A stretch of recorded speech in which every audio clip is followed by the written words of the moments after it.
Hello, I'm iclaudius.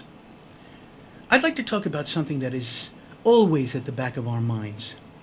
It's a part of our daily lives. It's sitting there at the threshold of our awareness, a loathsome fear that if allowed to burst into consciousness would surely sound the fanfare of abject horror. I'm not talking about bioterrorism or even the possibility of terrorists getting hold of a nuclear warhead. No, it's something much more serious. I'm talking about the likelihood that any one of us might at any moment be abducted by aliens. I am an expert on this subject. I have seen Close Encounters in E.T. twice, as well as every episode of every incarnation of Star Trek. I know aliens. I'm the first one to blame them when someone knocks over the garbage at night, and I have a closet full of tinfoil hats for the whole family. You should immediately accept everything I'm going to tell you as the gospel truth. And what I'm going to tell you is that extraterrestrials are not playing with a full deck. First of all, aliens, in my opinion, are not getting the biggest bang for the intergalactic buck. For example, why do aliens always land in the Midwest? What the hell is out there that could possibly interest them? Do they have a vegetable-based economy? Do their warp engines run on cow pies? I don't buy their need for secrecy because we all know they're out there. Why not land in New York, where after a long day of abducting Wall Street types and personal injury lawyers, they could take in a Broadway show? They could see Chitty Chitty Bang Bang. Half the cast is from Uranus anyway.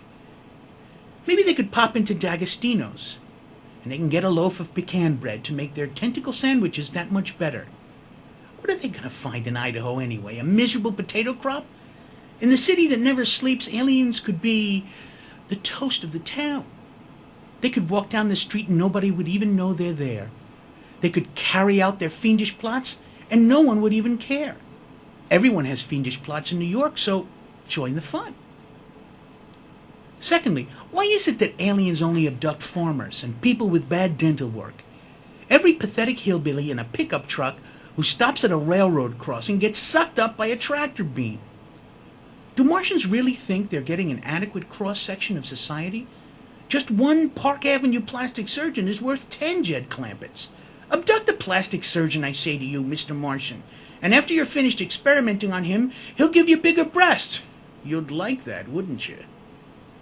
And what is their fascination with a human anus? People are going up into spaceships in droves and getting reamed out by titanium dildos. Hey, Martians, if you're trying to impregnate us as an insidious plot to corrupt the noble human genome, you've got the wrong hole. Or perhaps they've just been watching too many Eastern European porno movies.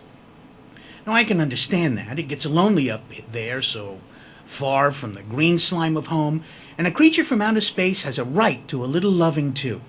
But hey, stop porking the poop shoots of my fellow humans because all you're managing to do is create an army of people who walk a little funny for a few weeks. In conclusion, aliens are incompetent. They have bigger heads which lead the uninitiated to believe a bulbous cranium yields more brain matter. In reality, they're stumbling about their monstrous plans for world conquest with the same dorky ineptness as the little green man in the White House goes about running this country. So put on your tinfoil hats. Stay out of Kansas.